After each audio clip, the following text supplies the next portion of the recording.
એક તો ખાસ કરીને છે ને ક્યાંય એવું હોય કે ભાઈ જે લોકોના થોડોક અસંતોષ કેવી રીતે થયો હોય, ફોર એક્ઝામ્પલ કે એને છે ને બ્લોક ન નખાવો હોય પહેલા, પછી એને ઓટો કરી નાખ્યો હોય, તો ભાઈ એનો ઓટો ઊંચો થઈ ગયો, બાજુવાળા નીચે હોય, તો ત્યાં પાણીનો પ્રશ્ન હોય, એવા બધા સિલી ક્વેશ્ચન્સ એ લોકો કરતા હોય આપણને. પછી અમે એને સમજાવીએ કે ભાઈ અમે જે તે વખતે કોર્પોરેટરને તમે ધ્યાન દોર્યું હોય તો એ વસ્તુ તમને કીધી હોય, સમજે પછી તમે બ્લોક કરાવી લો તો બધાનું એક સરખું લાગે ને સારું લાગે, એમ કોલોની સારી લાગે, આપણી કે શેરી સારી લાગે.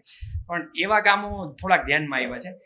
ક્યાંક એવા પ્રશ્નો આવ્યા છે કે પાણીના. હવે એમાં કેવું છે કે અમુક બજરંગવાડી વિસ્તારમાં છે ને, કે માની લો કે કોઈ એવા જૂના વિસ્તારમાં, હવે મારું જ કહું, હું શ્રીજીનગરમાં અમે પોતે 40 વર્ષથી રહી છીએ, એક્ઝામ્પલ, મારા ફાધર ને બધા વર્ષોથી રહેતા, તો ત્યાં છે ને જૂની લાઈનો હોય. હવે એના પાઇપ છે ને બધા જૂના હોય, તો એ નાના મોઢા વાળા હોય, તો ઘણી વાર કેવું મોટા કરાવવાથી તમને બધું સોલ્યુશન મળતું.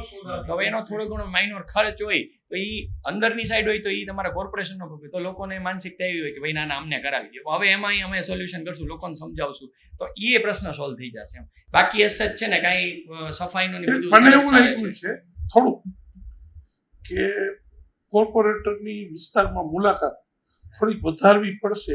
કારણ કે વિસ્તારમાં થોડુંક લોકોને એવું લાગ્યું હતું કે અમારા કોર્પોરેટર બહુ ઓછા જોવા મળે છે. એ એક સૌથી મોટો, કારણ કે તમે મળતા રહ્યો ને તો 90% પ્રશ્નો તો લોકોને મળવાથી તમારે સોલ્વ. બરાબર.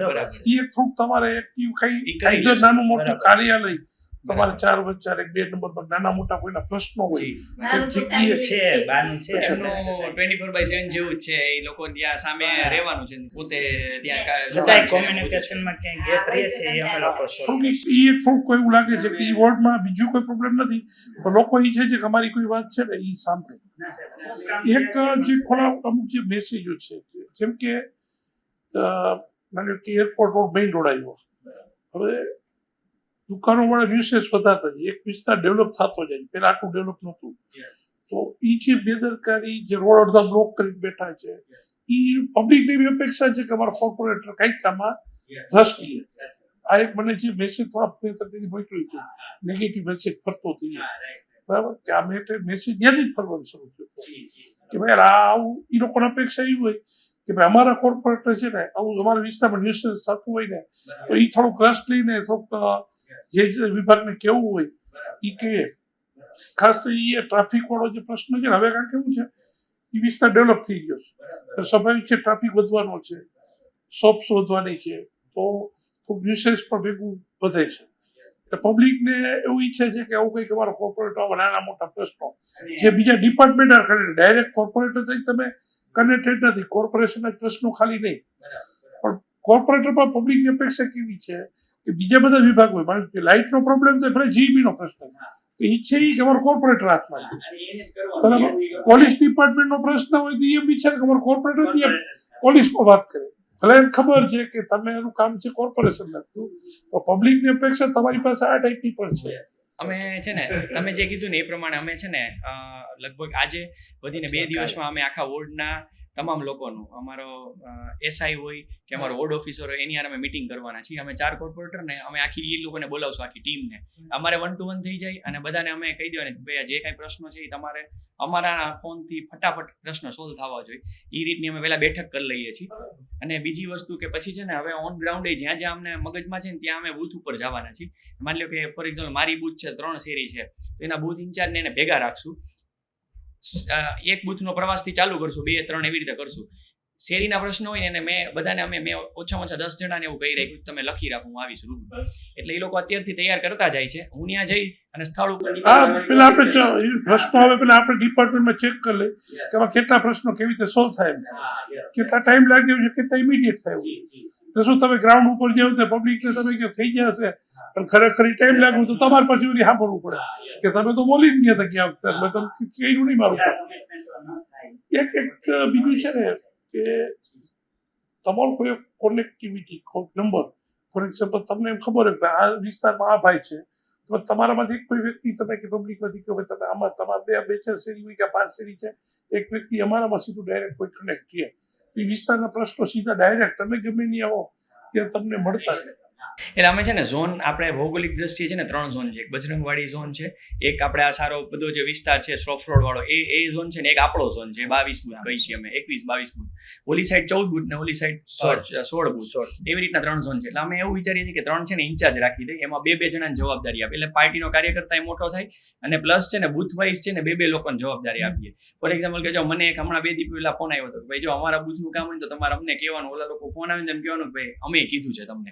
એટલે એને એવું હોય કે ભાઈ હું તમારો મતદાન બરાબર છે, એનો એને તમે એ મોટો થાય આમાં. એટલે સ્ટ્રોંગ કરવો પડે ને. હા, અને બીજું પબ્લિક ને ખબર પડે કે આના થૂકી જાવ. આનાથી હા, એટલે ઈ કે તમે મેસેજ ઈ જ આપો ભાઈ તમે જે કઈ વાંધો ભલે મને ડાયરેક્ટ કીધું, આના કારણે વાત નાખજો, તેથી શું છે કે એમને ક્યારેક મામાથી ચૂક રહી જાય, કોઓર્ડિનેટ કરે. કારણ કે છે ને સ્લીપ વિતરણી કરે છે, ઘરેથી કઢાવે છે ઈ અને મતદારને પહોંચાડે છે ટચી છે. એ મહેનત એકચ્યુઅલી કરે છે. જેની આ થઈ શકે એવું છે, બહુ ઈઝી છે, ટેકનોલોજી આવી ગઈ છે. તમે તમારા વોર્ડ પૂરતી એક એપ્લિકેશન તૈયાર કરો કે પબ્લિક ડાયરેક્ટ તમારી અને ટચમાં એપ્લિકેશનમાં લોકોના પ્રશ્નો સીધા નાખે, તો તમે ચારે કોર્પોરેટરો સીધા તમે જોઈ શકો. એજ્યુકેટેડ લોકો જીવીટી પોતાનું માન્યું કે ફોર એક્ઝામ્પલ ગટર ઉભરાણી વિસ્તાર, તો ફોટો નાખી સીધું તમને ખબર કે ભાઈ વોર્ડ નંબર 2 શેરી નંબરમાં આ શેરીમાં અહીંયા પ્રશ્ન છે, તો તમારા ચારના તમે કોકને ધ્યાનમાં આવી જાય, ઇમિડિયેટ તમે એ વસ્તુને કરી શકો, કોઓર્ડિનેટ કરાવી શકો. તમારે ગ્રાઉન્ડ ઉપર જવાની જરૂર ન હોય. હા, એ કરી શકાય. એક છે ને અમને આવો ટેકનોલોજીનો ઉપયોગ કરવાનો. હા, યસ. તો કે પેલા એમ્બ્યુલન્સ નહોતી, લોકોનો 108 ભરોસો એટલો આવ્યો કે ટેકનોલોજી એવી છે, લોકો ફોન કરે ખબર છે ભાઈ પ્રોપર જગ્યાએ વાત પહોંચે છે. અમને છે ને એક આરએમસી માંથી એપ આપવાના છે, મને ખ્યાલ નથી કે એ હજી એ લોકો ડેવલપ થઈ ગઈ, તમને કદાચ ખ્યાલ હશે. આરએમસી માંથી એક એપ આપશે અમને કોર્પોરેટર પૂરતી, એટલે ઈ છે ને એમાં બધા અધિકારીઓ અને બધા આખા વોર્ડના અવેલેબલ હોય. એટલે અમારે એપ્લિકેશનમાં માની લો કે લાઇટ ક્યાંય થાંભલાનો પ્રશ્ન છે, બીજો પ્રશ્ન છે, પાણી નથી આવતું કે પાણી ખરાબ આવે, ગંદુ આવે, તો ઈ તમે નાખો ને એટલે ઇન્સ્ટન્ટ ટૂંકમાં ઈ સોલ્વ કરી શકાય. ઈ છે ને કમિશનર સુધીની હિરાર્કી છે કે ત્યાં સુધી ટૂંકમાં જઈ શકે. ઈ અમે જોઈ લઈ. બાકી તમારો આઈડિયા સારો છે. અમે જઈશું તો વિજયભાઈ જે સીએમ હતા ને, અચ્છા, ત્યારે અમે જે આખું પ્રેઝન્ટેશન કરેલું હતું કે આવી રીતે પબ્લિક નું તમે કરો ને તો શું છે, ઉપરવાળાને ખબર હોય કે ભાઈ આ મુદ્દો આવ્યો છે ને, તમારા વિસ્તારનો કોર્પોરેટરને ખબર હોય કે આવો આ વિસ્તારનો પ્રશ્ન આવ્યો છે, બરાબર, આટલા દિવસ લાગે છે આ પ્રશ્ન સોલ્વ થતા, તો તમને હાયરકી ખબર પડે ભાઈ ટાઈમ શું કામ લાગે, તો તમે મીટિંગમાં તમે પછી પ્રશ્નો લઈ શકો આ વિસ્તારમાં અમારા પ્રશ્નો કેમ હાથમાં જલ્દી લેવાતા નથી, તમને પણ ધ્યાનમાં આવે. તો વિકસિત વિસ્તાર છે, નાના નવા પ્રશ્નો આવે. હા, બસ આમ તો અમારે કઈ કામ કરવાનું નથી, આવા જ પ્રશ્નો છે, એ લોકોની જ એક્સપેક્ટેશન હોય, બાકી કઈ એવું તો અમારા લેવલ ડેવલપમેન્ટના એવા ક્યાં કામ છે જે ડેવલપમેન્ટ આપણે અમુક મોટા ડેવલપમેન્ટ આપણા વોર્ડ નંબર 2 ને તમે કરાવી શકો? થોડાક છે ને બાગ બગીચા plus circles, like Bajrangwadi circle છે એને ડેવલપ, રામેશ્વર ચોક સર્કલને ડેવલપ કરી શકાય. 3 બાગ બગીચા છે, એમાં એક એરપોર્ટ રોડનો જે વિસ્તાર છે, એમાં આપણે જ્યાં મમ્મીને લોકો યોગ કરાવે છે, જ્યાં તમને ખ્યાલ છે, તો એમાં છે ને હિંચકા લપસિયાની ઘણા ટાઈમથી માંગ છે, તો એવું બધું ઇક્વિપમેન્ટ્સ ત્યાં મૂકી શકાય એવો પણ પ્લાન છે. પ્લસ થોડુંક અમારે છે ને વૃક્ષારોપણ તરફ વધારે એમાં પર્સનલી અમે લોકો એમાં થોડું ફોકસ કરવાના છે કે ઘરે ઘરે જઈને અમે સૌથી સળગતો પ્રશ્ન એક છે ને, એક અસંતરા બાબતમાં તમારે ક્યાંક એક્ટિવિટી પિક્ચરમાં થોડુંક આવવું પડશે. એ આપણા વિસ્તાર સૌથી વધારે અસર કરતો પ્રશ્ન ચાલી રહ્યો છે. બરાબર. બાકી લોકોને એટલી બધી હેરાનગતિ બધી છે ડિપાર્ટમેન્ટમાં કે જેન્યુઅલ કેસમાં બધા બહુ હેરાન થાય છે, અને એની સામે ન્યુસન્સ બધા જે બે વસ્તુ થાય છે. બરાબર.